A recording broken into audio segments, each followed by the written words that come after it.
Hello and welcome to Halo for the next phase of Project Infinite, which is our journey to replay through the entirety of the Halo saga leading up to Halo Infinite's release next year. Yesterday we finished up Halo 3 ODST and such a great game. It's the campaign that I've sunk the least amount of hours into, but man is it so good. It's such a great campaign. And today we're going to be starting up Halo 4, which is probably the second most controversial campaign in the entire series.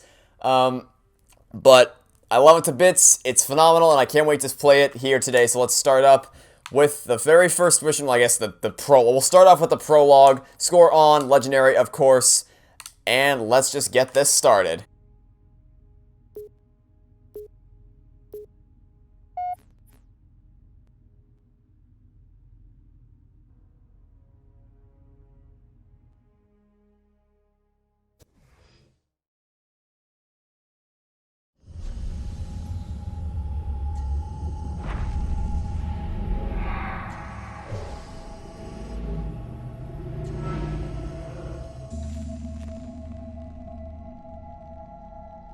Tell me about the children.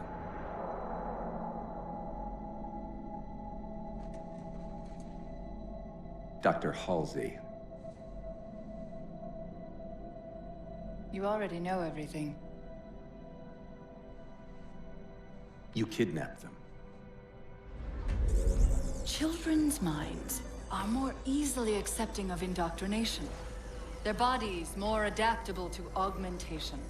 The result was the ultimate soldier. And because of our success, when the Covenant invaded, we were ready. Dr. Halsey, you're bending history for your own favor, and you know it. You developed the Spartans to crush human rebellion, not to fight the Covenant.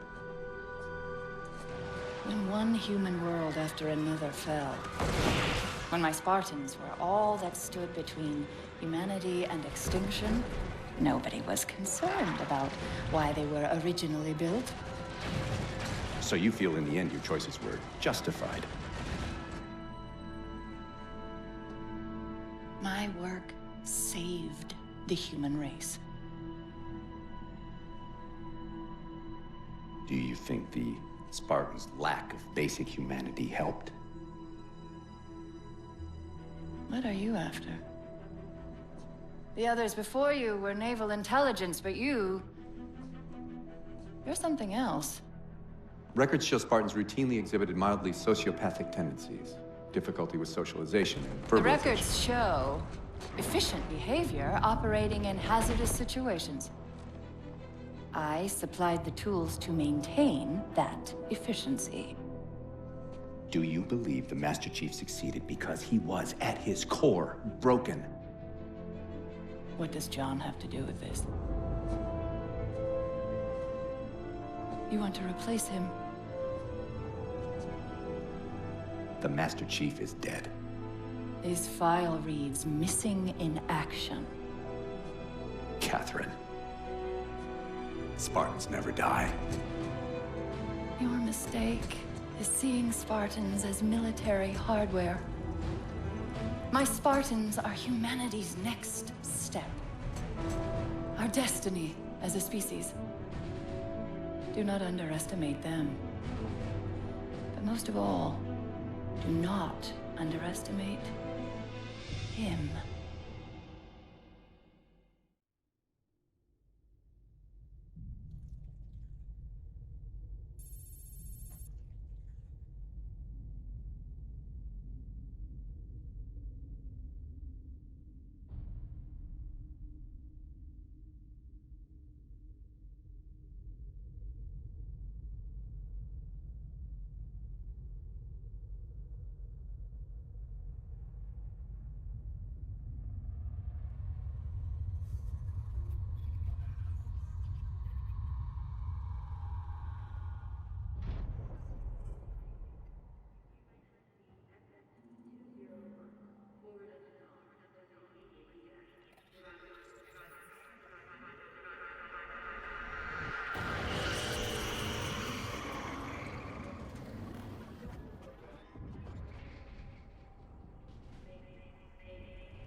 Wake up, Chief.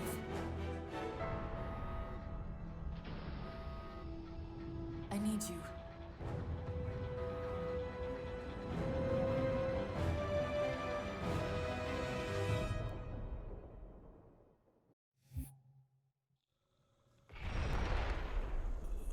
Chief!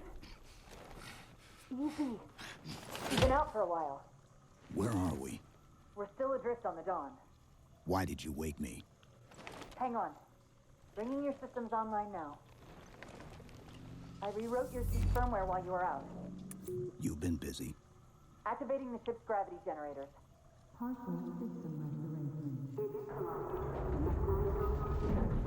Chief, look up. You need to pull the manual release.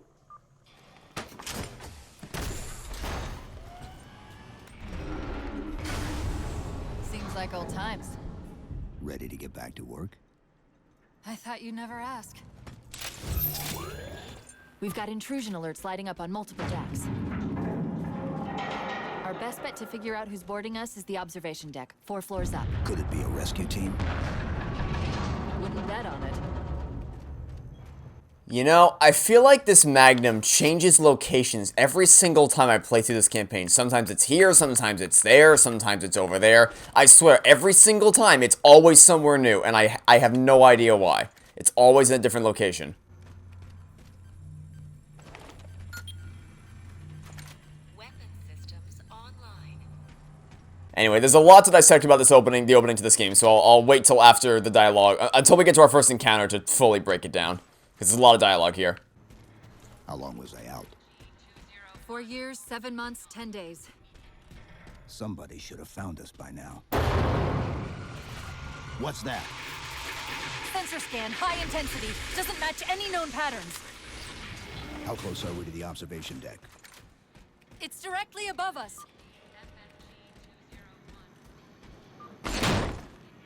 Chief, be careful. Because some areas might have lost pressure. Right. I'll say this much right now, though. One of my least... Actually, no. I'd say probably... It may not be the worst thing about the game, but my least favorite thing about Halo 4 is the fact that there's these QT... Like, these Call of Duty-style QuickTime event sections. Fortunately, it's pretty much only this mission and the last mission that they're at all present. But they're still really annoying to have to go through. Definitely not the best way to open up the game from a gameplay perspective. I thought we had a truce with the Covenant. A lot can happen in 4 years. Either way, he's probably not alone. We should be careful. Alright, so there's 3 things I want to break down about this opening. First off, that prologue should have been cut. I don't know why that prologue is there. It has no relevance to basically anything that happens throughout the campaign.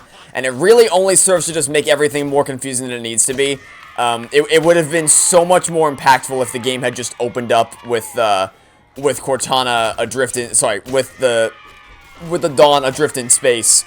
Because the second thing I want to talk about is that opening scene with the just showing the Dawn floating in space, and then it slowly zooms into Cortana. Last of them. Find the override for the blast shield so we can see what we're up against. That opening shot is phenomenal. Like, the beautiful atmosphere and build up to the reveal of Cortana and the Dawn floating in space, and then in turn to the reveal of Chief. Just masterful pacing and cutscene all around. These Covenant aren't outfitted like standard military. It's possible we just came across a rogue salvage ship.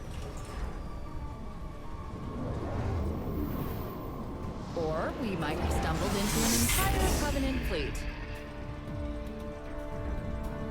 Maybe they haven't recognized us. That's one possibility. Landing craft flanking us. And then the third thing I want to mention is that that line at the top of the elevator. I really, really, really hate that line. It's when we attack an elite and Chief naturally asks, "Wait a minute. Last time I was awake, the elites were our friends. What happened while I was asleep?" And then Cortana's like, "I don't know. A lot happens in 4 years, I guess." I really don't like that line. That's a really cheap way, because basically what happened is they wanted you to fight elites again, But the problem is, of course, that at the end of Halo 3, we got a truce with the elites, and I gotta run. Obviously, at the end of Halo 3, we actually had a truce with the Covenant, so there's a predicament where We need to get off this ship. We've got bigger problems. We've got a cruiser on an intercept course. Head for the elevator banks. Didn't the ship's sensors say we still had weapon systems online? Yes, but since the ship was torn in half, we can't access the weapon stations. We'll have to fire them manually from the outer hull. where you want to make the elites the primary enemy again because the brutes have been defeated, but you can't do that because the elites are in truce with the UNSC. And there is a justification, like there is actually a really interesting story as to behind why the elites, or what, because basically what's happening, there's a lot more to it, but the short version of why we're fighting elites again is that the Arbiter and the Arbiter has a group of elites. They are not one and the same with the elites that we're fighting right now. They are two completely different groups of elites. Anyway, so the one group is led by Jul and Dama, and they want to kind of stick to the traditional Covenant beliefs, and they don't quite want to give up what they used to have. But then the Arbiter leads a group of sensible elites who actually still hold up to what we fought for in Halo 3. That's a very simplistic version of what went down, but that's. Cruiser shields are down. Assuming they don't raise them, that missile's gonna be one heck of a surprise. I simplified it for the sake of talking about it here in this episode. But if you want to know the full story behind what's going on here, you can read the Kilo 5 trilogy of books, and it's because I actually only started getting into the EU for Halo this year, because believe it or not, for as big of a Halo fan as I am, I didn't even start reading the books until February. February? No, I think March was when I read The Fall of Reach. That was when I started reading all the Halo Expanded Universe books. So I have read the Kilo 5 trilogy, and I finally actually know like the full backstory of what's happened with Jul and Dama and the Arbiter and all that, and like how they fit into Halo 4's story. The problem is that yes, that story is really interesting, and it's nice to see that they put in the effort to actually think about all that. Here's the problem. I've owned this game basically since it came out, and it took me 8 years, roughly 8 years I should say, to learn that, to actually understand that full backstory. Because none of it is in the games. None of it. Not a single bit of that backstory is located in the games, even to a minor degree. The only way that you're going to be able to find out that backstory is if you read the books. Which, I mean, yes, I love to read, so it's not really a problem for me per se. But a lot of people who play the Halo games are not interested in reading the Halo books. So, I mean, this is just a rule of thumb for any medium. If you're going to tell a story, you need that story to be able to be understood without consuming external media. Yes, the book, the novelization explains that away, but that's still not in the movie, so it's not, like, the problem doesn't go away. It's just because it's mended in a different, in a different source material does not, or in a different, just because it's mended in something else does not fix the problem in the original. So, same thing in this game. In this game, they put no effort at all into explaining why we're fighting the elites again, and like what happened since Halo 3, apart from saying, I don't know, a lot can happen in 4 years, I guess. Which is kind of really, really annoying to think about, because it's like, after Halo 3's ending, you really need to put in a lot of effort to explain why we're fighting elites again, and they do. They do put the effort in, it's just not in the game, and it's just like, really? You couldn't have just given us something more than, I don't know, a lot can happen in 4 years, I guess. It's annoying. But that being said, that's really most of... Should be to your left, out of the airlocks. You'll have to prime the launch for ignition. Cortana. It's nothing. Just get to the launch station. I'm sorry. Did I miss orbiting a Forerunner planet at some point? One thing at a time. That's most of my issues with this game. Story-wise, I mean. Story-wise, the main villain, which we haven't met yet, I do have some problems with the main villain. But by and large, story-wise, the only problem I have is they should have cut the prologue, and there's no backstory, there's no world building present in-game for why all of a sudden we're fighting leads again. Other than that, I really don't have any criticisms of the story for the most part. Like, maybe a couple minor things here and there, but in terms of, like, big picture things, it's really just that. Also, this is what I was talking about in Halo 3 ODST. In Halo 3 ODST, Bungie made it so that Jackal snipers couldn't kill you in one shot anymore. You need to find the missile controls. Which was a mistake because 343 didn't fix that in Halo 4. And I used to blame 343 for the Jackal snipers being 2-shot kills instead of 1-shot kills. But I realized that, oh wait, I can't really blame them because that, like, Bungie's the company that originally made that change, and 343 just never thought to fix it. Like, it's not like they proactively chose to make them a joke. They were a joke in ODST, so they just kind of kept what Bungie had going, and there weren't any Jackal snipers in Halo Reach because there wasn't any beam rifles in Halo Reach, so it couldn't have been fixed there either. But yeah, so story-wise, really the only issues are big issues, I guess you should say, come in terms of the world building. That's the biggest thing, is the world building. The lack of world building, I should say, in terms of why we're fighting the Covenant again. That and the main villain, which I'll talk about that a bit later. But overall, that's really the only negative thing I have to say in terms of big picture stuff. Now then, this mission, honestly, is probably... would I say that? It's probably either my least favorite or second least favorite in the game. If only just because it's so short. Like, it's a really short mission. And obviously, that's not inherently, like, that's not the only reason, just because, obviously, like, the Pill of Autumn's a short mission, but that's still a lot of fun. Because it's meant to be a tutorial mission. It's meant to get you used to the controls of Halo 4 before opening up the level design like they did in the original Combat Evolved. So that's not the only reason. Just, you know, just indoor space combat. It's kind of like Pillar of Autumn, honestly, because Pillar of Autumn is not a bad mission by any stretch of the imagination. It's just that compared to all the other missions in Combat Evolved, except for 343 Guilty Spark, I should say, it's like it doesn't match the same level of awesomeness that the other missions bring to the table. Launch initiated. Anyway, yeah, so we're almost to the end of the mission, just a little bit further to go. Basically, I mean, that was the last encounter of the mission. Right, the blast door's jammed. The missile won't fire until it's cleared. Get down there. The rest of this is pretty much entirely cinematic. You did it. Get back.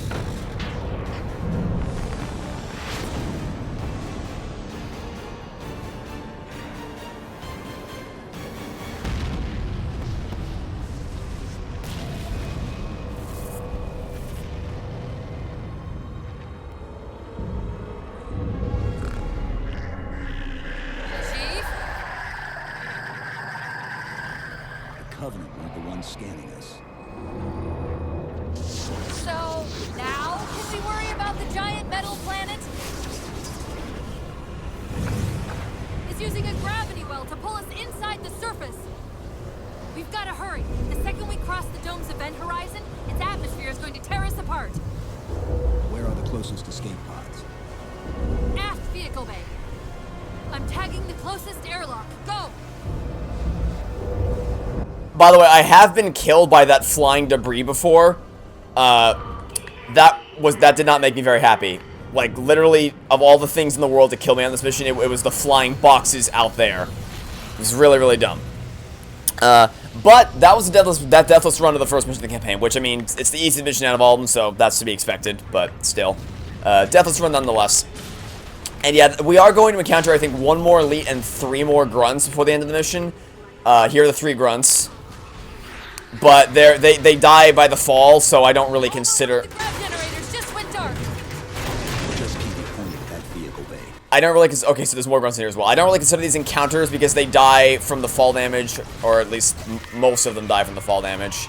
And if they don't die from the fall damage, they die from the explosion. So I don't really consider them encounters. The last part of the mission is basically entirely cinematic. Also, you can die from falling in that hole, so don't fall in the hole. Yeah, that's all I gotta say about that. Just don't fall in the hole. Anyway, like I said, short first mission, probably one of my least favorites in the campaign, just because, you know, it's over so quick, it's like, kind of wanted to play more, but... Chief, That's just because it doesn't live up to the awesomeness of the other missions, I used to say. But by no means a bad mission. Still fun to play. Anyway, that's the opening to Halo 4. Hold on!